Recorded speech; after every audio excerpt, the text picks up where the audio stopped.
asked, like, where should I live in Seattle? That's a common, or where should I live in the Seattle area? It's a common question that I get, so I'm going to pretty much talk about that. My first thing would be, where is your job? Because that, to me, is the biggest thing. If your job is, for example, all the way in Redmond, and you want to live in like downtown Seattle, I would probably tell you it doesn't make a lot of sense, because traffic is going to make you hate life every single day. It's just reality, right? The other thing is that you have to understand just the economy. The economy here, things are expensive, as I said, in terms of housing. So if you are making minimum wage, which is about 15 an hour here, you're not going to be able to make it living in most of Ballard or most of Queen Anne and places like that. So that's the first thing. But I'm going to basically make it a little bit more simpler than that and talk about the big three. And I've done videos on this before, but I'm going to go into details as to why I like each one and, you know, what they have to offer. The first one being Bellevue. Now, Bellevue is basically east of Seattle. You go past Mercer Island, that type of thing, and it's basically a city all on its own. Some would say it's a bedroom community, but really it isn't. I mean, if you were to basically put a photo of the skyline of Bellevue, people would think it's some big major city. You have high-rises everywhere, construction cranes everywhere. It's going to have a subway line running through it, which will connect you directly to Seattle, which they're working on right now, by the way. And it should be open in the next, I don't know, 10 years or so, or less, 10 years or less, I believe. So, you know, Bellevue is awesome, but Bellevue is pretty expensive. So that's kind of where it's at. If you have the ability to afford Bellevue, then definitely go there and check it out. Bellevue is really nice because it's more of a compacted downtown. You know, so you can pretty much get from any point within Bellevue that you need to. There's a lot of foot traffic in Bellevue, so it looks like, you know, you're in a major city with all of the people out shopping and doing different things.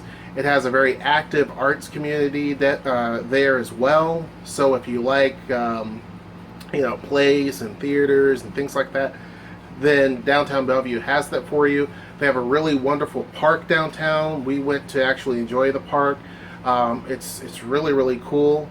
They have a transit center downtown as well, so it's easy to get from Bellevue to different places. And again, once the subway line is complete, it's going to make it even easier to get from there to its own suburbs and also to Seattle.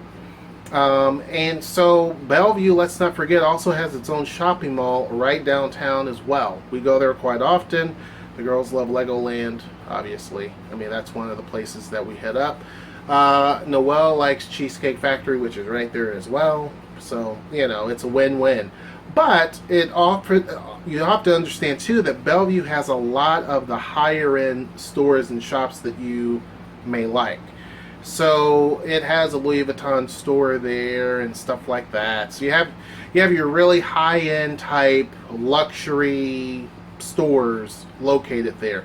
There's really two malls there. One's a much bigger mall and it has some of the name brands that you know, and also some very high end brands as well. Then there's like a small specialty type mall that has like maybe 10 stores in it, if that, and they're all expensive places. I mean, there's no point in going because I know I can't really afford anything in there. So that's what you can expect with Bellevue. A lot of nice houses, really great schools, really cool area. If someone says, hey, how much money can if I wanted to buy a house, what would I need to bring to the table? I'm going to say probably for you to make it there, I'd say $700,000 to $800,000 is going to be probably where you need to be in terms of Bellevue.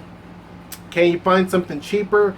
Yes, but one of the things that's happening in Bellevue and Mercer Island, that area, are houses that sell for $300,000 or $400,000 are being torn down and rebuilt. So there's a lot of tear down and rebuilds there. because people can do that. There's a lot of people here that can ball like that, where they can buy a $300,000 house that I would be perfectly fine with, level it, and literally rebuild something completely different, which is a palace. The next one is Tacoma. Now, to me, Tacoma is a place for the working man. Tacoma also is a place for the professional. A lot of people are investing in Tacoma. If you want to start your own small business, Tacoma's probably the place to go, because for one, it's much cheaper to actually get property to rent from. It has a lot of convenient access when you're in Tacoma. It actually has an active streetcar, or what they call light rail, running through downtown. They're expanding that as well. So it's going to be two more phases that they add to that. Also, if it passes, the train line, which is the light rail train, will run from Seattle all the way down to Tacoma Dome Station, and people will have quick access back and forth to Seattle. Every 15 minutes, trains will leave and go to Seattle. Now, currently, they have the Big Sounder commuter train, which connects Tacoma all the way to Seattle. Currently, of course, the Amtrak runs through there, that type of thing. Tacoma has more museums in a centralized spot downtown than any other place in the state of Washington. It has the University of Washington Tacoma right there in downtown. It has a lot of really great schools, a lot of activities to do. It has a really unique waterfront that they've been working on and redoing and updating. It has an insane zoo and aquarium, probably the best aquarium here. If you compare Seattle versus Tacoma's aquarium, probably Tacoma's aquarium would look better. Tacoma is amazing. Now, let's go to Seattle. Seattle is an amazing place. Oh, let me go back to Tacoma. Affordability. Tacoma is very affordable. If you're wanting to have a house that is $300,000 or less, then Tacoma is going to be your best bet. You can still find houses there for $110,000, $120,000, $150,000, $60,000, $70,000. You call it. They may not be in the most wonderful condition, but you can definitely still find a house there. It's very affordable. Again, a lot of great restaurants that you can find there in terms of just family-based restaurants. Out of the three that I'm mentioning, Tacoma is more or less a place for you to raise a family. Not saying that you can't do that in Bellevue. You can definitely raise a family in Bellevue, but you need to have obviously a little bit more money. Finally, Seattle. Seattle, as you know, is a wonderful city. It's a big city. By all intents and purposes, it's a big city. Unlike Bellevue and Tacoma, which has a very centralized downtown, and when you see their downtown skylines, it feels like you're in a big city. When you look at Seattle skyline, it is extremely iconic. Obviously, you have a lot of buildings here that people can recognize, from the Space Needle to Smith Tower, the Columbia Tower building. All of those are very iconic. And the old WAMU building, which looks like a giant spark plug. All of those types of buildings are very iconic. The waterfront is extremely beautiful. They have the aquarium on the waterfront. They also have the giant Ferris wheel on the waterfront. There's a lot of things to do. All of the transportation options that you have here, subway lines, they're building another tunnel underneath downtown, hopefully in the future, which will allow for more traffic to go through and connect different parts of the city to downtown. You have the streetcar lines that run throughout the city. There's already 2 that are completed. There's 2 more that need to be completed to basically form a complete connection. You have Pike Place Market, which by itself is wonderful. Seattle is kind of pricey. Now, with that said,